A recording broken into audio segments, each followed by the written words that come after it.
Salut à tous, donc on se retrouve aujourd'hui pour une review, la review du M4 CQB de chez Cybergun. Donc la réplique est sous licence Colt. Donc tout d'abord le packaging, la boîte, il y a une belle illustration, il y a les caractéristiques de la réplique qui sont là, et là on nous montre que c'est un AEG et qu'elle est livrée avec une batterie. Donc intérieur, on trouve un fascicule avec différents accessoires Cybergun, je sais pas si ça sert beaucoup, mais c'est avec. Donc l'intérieur de la boîte c'est comme ça. Il y a la M4 qui est là, la batterie qui est là, le chargeur et le chargeur batterie. Donc on va prendre la réplique. Donc la boîte est très bien, c'est du polystyrène, c'est sobre, c'est bien. Donc la réplique en elle-même. La réplique elle est faite d'ABS et de métal. Donc l'ABS il y a la crosse et le grip, c'est tout. Tout le reste c'est du métal. Elle fait 3,7 kg. Ça peut paraître lourd, mais quand on l'a en main, elle est légère. Elle est bien équilibrée. C'est vraiment bien. Après, la longueur. Donc la longueur. Elle fait 680 mm crosse repliée comme ceci. Et 760 crosse dépliée comme ceci. Donc c'est une crosse crâne. Vous devez connaître sûrement. Elle est rétractable, donc avec plusieurs positions, comme ceci. Hop. Elle est bien confortable. Quand on pose la joue dessus, on est bien appuyé, et puis ça s'adapte vraiment à toutes les morphologies, vu qu'on peut l'étirer quand même pas mal. Donc, il y a, dans la réplique, il y a pas mal, enfin, il y a du jeu dans la crosse, c'est dérangeant, je sais pas si vous voyez correctement, mais ça bouge quand même pas mal, c'est dommage. Donc la réplique, comme j'ai dit, c'est un AEG. Donc elle est livrée avec une batterie 8,4, donc comme ceci, avec deux sticks. Voilà. Hop. Donc la batterie, on la met dans la crosse. Je vais vous montrer comment on fait ça. Donc on enlève le talon là, en plastique, caoutchouc mou. Hop. Après on appuie là-dessus. C'est un peu dur à faire. Après je pense c'est un coup de main à prendre. Donc on enlève ça. Là on a la connectique. On branche. On met les tubes dans les trous comme ça. Et après, on referme. Je trouve que c'est un peu galère quand la crosse elle est au minimum. C'est galère à rentrer. La connectique elle prend de la place. Donc à remettre comme j'ai dit, c'est vraiment galère. Voilà, c'est bon. Normalement, là, on appuie un coup, ça doit rentrer. Je dis bien normalement. Voilà, donc ça tient bien. Ouais, ça c'est bien. Quand on l'a refermé, ça tient bien, ça bouge pas, c'est vraiment bien. Donc on remet tout ça. Voilà. Donc la puissance, elle fait environ 350 fps à la 0,20. Donc sachant, moi je tire à la 0,25 ou 0,28, ça dépend ce que j'ai sous la main. Elle a une bonne portée, mais elle est pas trop précise. Et la cadence, c'est moi qui aime quand même bien les cadences élevées, elle en a pas, c'est vraiment dommage. Après, le chargeur. Donc, le chargeur, c'est un chargeur 300 coups métal de M4 d'origine. Donc, vous connaissez ça avec la molette ici, pour mettre les billes là-dedans. Et les billes, elles remontent par là. Donc, dans la réplique, il se met comme ça, normal. Il y a un peu de jeu. Voilà, je pense que c'est normal. Ouais. Donc pour l'enlever, on appuie sur le bouton qui est ici. Hop. Ça sort vraiment bien. On lâche, ça tombe, c'est vraiment bien. Donc le chargeur, il a pas de misfeed. Les billes, elles remontent bien. Après le up-up, il n'y en a pas. C'est un système BAX. Donc on tire le levier d'armement ici pour l'ouvrir. Je l'attrape là, elle s'ouvre. Donc il y a une petite molette qui est là. Donc voilà. Je sais pas comment. Je trouve qu'il fait pas mal son boulot. Mais je sais pas trop ce que ça vaut au long terme, donc il faudra que je me renseigne. Donc après, le sélecteur de tir, il est là, comme tout, sur toutes les M4, donc là on est en sécurité. Après là il y a du semi, et là c'est du full. Il est vraiment bien cranté, on sait vraiment où on est, et puis ça bouge pas, c'est vraiment bien. Donc les organes de visée.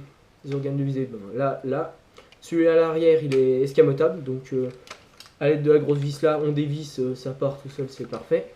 Il est réglable en hauteur, en dérive. Donc pour la hauteur, c'est la molette qui est ici. Donc on la tourne à droite ou à gauche, ça monte, ça descend. En dérive, c'est ça. C'est bien aussi. Quand on vise avec, on voit super bien. On voit super bien, il y a vraiment c'est une vue dégagée, c'est bien, c'est vraiment bien. Donc après, les moins de cette réplique quand même, elle est pas trop précise, c'est dommage. Il manque de cadence, donc je l'ai déjà dit, ça c'est un bémol quand même important. Il y a du jeu un peu de partout, donc la crosse comme je vous l'ai montré, le RIS, donc ça bouge mais le RIS c'est normal, mais ce que j'ai trouvé bizarre c'est entre le lower et le upper, je sais pas si vous voyez bien, mais ça bouge quand même pas mal, c'est dérangeant. Et le moins vraiment qui est vraiment dommage c'est quand on tire ça fait un bruit dégueulasse de ressort, c'est horrible, c'est vraiment dérangeant quand on joue, pas bien. Sinon bah il y a des puces normal. Des matériaux de bonne qualité, donc le plastique est vraiment bien, c'est du plastique dur, bien moulé. Le poignet tient bien. Les métaux aussi sont bien, ils sont vraiment solides. Après il y a un RIS de base, donc c'est correct. Après il y a des attaches-shangles. Les attaches-shangles ils ont l'air vraiment solides, donc comme sur M4, ici il y a un attache-shangle et devant. Donc voilà. Donc après la réplique, j'ai acheté en pack. Donc dans le pack, avec la réplique, il y avait livré un ACOG Swiss Arm, donc comme ça, avec réglage ici de couleur donc, et d'intensité. Donc il y a 3 niveaux d'intensité en vert, 4 niveaux en rouge. On peut le régler en hauteur et puis en dérive ici. Quand on l'a bien réglé, il est vraiment bien. Et s'il y a quelqu'un qui nous regarde en face avec la vitre là, on voit pas le point rouge, donc c'est vraiment un avantage. Et aussi il y avait une lampe, donc encore une fois une lampe Swiss Arm, comme ça, avec son attache RIS. Je sais pas la puissance qu'elle développe, mais il faudrait que je regarde. Tiens. Et il y a différents niveaux d'intensité, donc là on est en niveau élevé, là faible, et là du stroboscope. Donc pour le CQB c'est vraiment le pied. Donc pour mettre en marche, c'est ici, on appuie comme ça, et pour changer les modes on appuie juste un petit peu dessus, et après on appuie fort et ça éteint. Le talon on peut le dévisser là, si j'y arrive, voilà.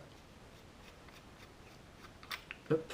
Donc il y a une grosse pile qu'on met là dedans, ça on peut y changer, donc c'est livré avec un switch déporté, c'est vraiment bien quand on veut y mettre sur la réplique, qu'on l'accroche au RIS.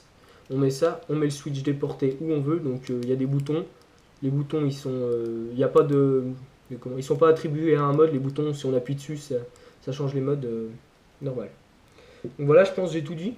Donc je vous prendrai des photos de toute la réplique. Et on va se retrouver pour les tests de tir. Donc on se retrouve pour les tests de tir. Je vais tirer quelques billes en semi-automatique sur la cible. On va avoir différents points de vue. On n'oublie pas les lunettes de sécurité. C'est parti.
Donc on se retrouve pour une petite conclusion après ces tests de tir.